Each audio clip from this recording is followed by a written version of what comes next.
안녕하세요. 뉴스반장입니다. 살다 이런 날이 오게 되네요. 제가 중국을 응원할 줄은 진짜 몰랐습니다.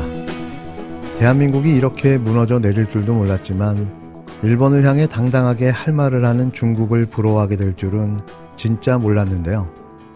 일본을 향해 말 한마디 못하는 윤석열 정부가 왜 존재해야 하는지 따져 묻고 싶습니다.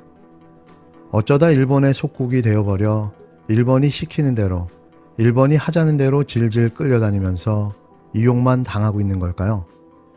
아무리 생각해도 윤석열 정부의 일본 간첩이 암약 중인 것이 거의 확실해 보입니다. 지난 27일 스위스 제네바에서 열린 세계보건기구 WHO의 제76차 세계보건총회, 모든 WHO 회원국 대표단이 참석한 가운데 각종 건강의제를 논의하는 연례 회의가 열렸는데요. 회의에 참석한 일본 대표가 중국과 러시아의 의문에 답한다면서 후쿠시마 오염수 문제를 언급합니다.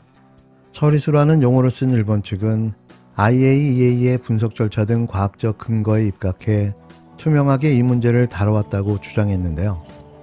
Since February 2022, IAEA officials and international experts, including Chinese and Russian experts, nominated by the IAEA, visited Japan and have conducted safety review and regulatory review on the Alps treated water.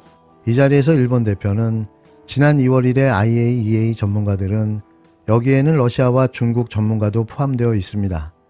알프스, 즉 다익종 제거 설비 절차를 거친 처리수에 대해 과학적 분석을 진행해 왔다고 말했습니다. 이어 발언을 시작한 중국 대표는 일본 후쿠시마 오염수 해양 방류 계획에 대해 공개적으로 의문을 제기하는데요. If Fukushima's nuclear contaminated water is safe, why doesn't Japan use it as drinking water? Or for agriculture or manufacturing purposes domestically, why is it not discharged internally into Japanese lakes? Japan should provide responsible explanation to these questions. 중국 대표는 만약 후쿠시마 핵오염수가 정말 안전하다면 일본의 식용수나 농업용수, 공업용수로 사용하지 않고 왜 자국 내 호수에 배출하지 않습니까? 라고 물으며 일본은 마땅히 책임있는 설명을 해야 합니다라고 주장했습니다. 만약 후쿠시마 오염수가 그렇게 안전하다면 왜 자국 호수에 배출하지 않느냐고 반문하면서 일본 정부를 강하게 압박한 건데요. 중국 대표는 이어 오염수를 바다에 배출하는 게 유일한 방안이냐고 질문하면서 이것은 자기 돈을 절약하지만 전 세계를 재앙에 빠뜨리는 것이라고 지적했습니다.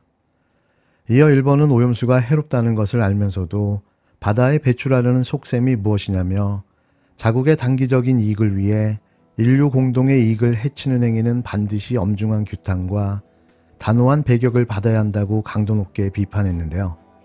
그러면서 태평양은 일본의 원전 오염수를 버리는 하수구가 아니라고 강조했습니다.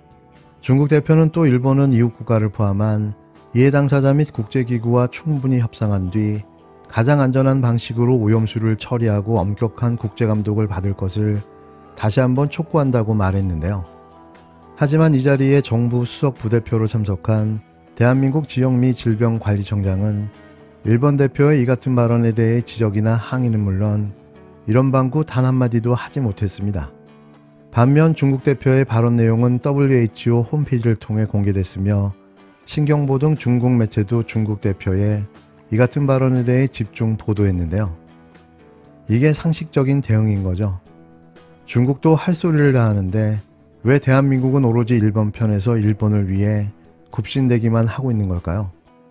대체 뭘 받아먹었으면 이럴 수 있죠? 이러고도 대한민국이 주권 국가가 맞습니까? 어쩌다가 중국보다 못한 나라가 되어버렸을까요? 중국 정부가 해야 할 말이 바로 윤석열 정부가 해야 할 말인 겁니다. 우리 정부의 그 중소기업 정책을 긍정적으로 평가하는 우리 기업인들이 77%라는 말을 듣고 그게 진정한 지지율이구나 그렇게 생각했습니다. 그게 진정한 지지율이구나 그렇게 생각했습니다. 그게 진정한 지지율이구나 그렇게 생각했습니다. 감사합니다. 이게 무슨 근거 없는 자신감일까요? 반짝 지지율에 취한 윤석열 대통령이 느닷없이 기자회견을 하겠다고 나섰는데요.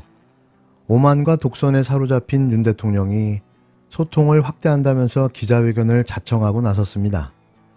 또 도리도리 어버버쇼를 봐야 하는 걸까요? 대단합니다. 윤석열 대통령이 이르면 이번 주 취임 후 두 번째 기자회견에 나설 것이라는 전망이 나왔는데요. 주요 외교 일정이 마무리된 가운데 소위 순방 효과가 최근 지지율 상승세를 견인하면서 국정 운영에 자신감이 붙었다는 해석이 나옵니다. 하지만 지지율 반짝 상승의 원인은 보수 성향의 과표짓된 여론조사와 2%도 되지 않는 응답률에 따른 결과인데요. 정신줄을 놓은 게 아닌가 싶은 거죠. 30일 대통령실에 따르면 윤 대통령이 출입기자단과 기자회견을 하기 위한 준비 작업이 진행 중인데요. 구체적인 날짜와 기자회견 방식 등은 미정이지만 이번 주 후반에 열릴 가능성이 거론되고 있습니다. 윤 대통령이 기자회견을 개최한 건 지난해 8월 취임 100일을 맞아 진행한 것이 유일한데요. 기자들의 질문이 무서웠던 그는 도어 스태핑을 중단한 데 이어 기자들과의 대화도 중단했습니다. 당시 윤 대통령은 대통령에게 듣는다는 주제로 열린 첫 기자회견에서 취임 이후 소회와 정책 성과, 향후 국정운영 방향 등을 설명하고 기자들과 질의응답을 이어갔는데요. 이번 기자회견에서도 취임 1년의 소회, 2년차 국정운영 비전 등을 언급할 것으로 보입니다. 대체 뭘 했다고 무슨 할 말이 있을까요? 윤 대통령의 기자회견에 관한 전망은 올해 초부터 대통령실 안팎에서 계속 흘러나왔는데요. 떠들기 좋아하는 윤 대통령이 어떤 형식이든 기자회견을 할 거라는 이야기였습니다.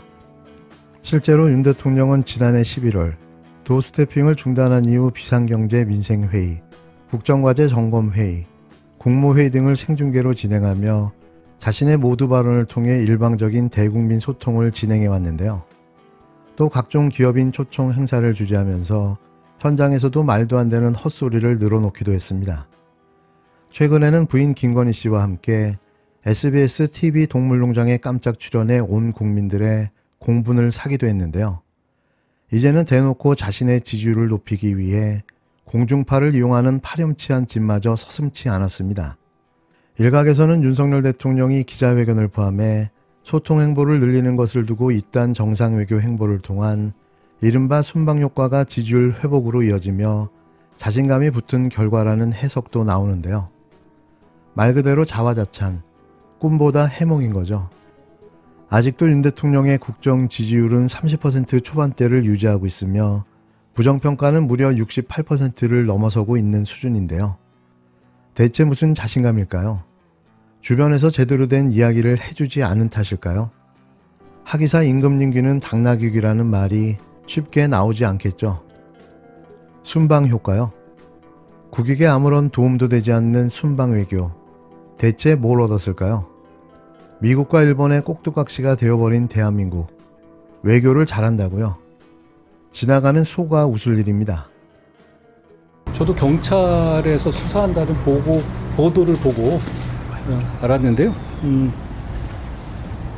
누군가를 억지로 해코지하기 위해서 주민등록번호나 수십 년간의 주소 내역이라든가 이런 부분이 담겨 있는 개인정보를 유포하고 그리고 악용하는 것이 드러나는데도 그냥 넘어가면 다른 국민들께도 이런 일이 있어도 당연한 것이 될 겁니다. 그래서는 안 되지 않겠습니까?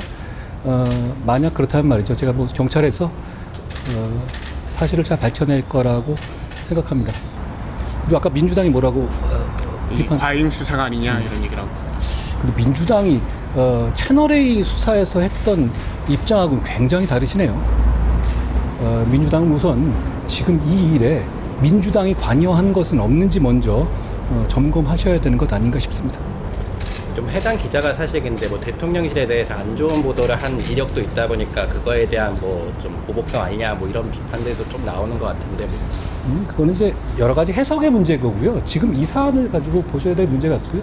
제가 이제 이 사안에 대해서 수사를 하는 주체라든가 이런 건 아니고 저는 피해자의 입장이기 때문에 거기에 대해서 제가 더 상세하게 말씀드리기는 적절하지는 않을 것 같습니다만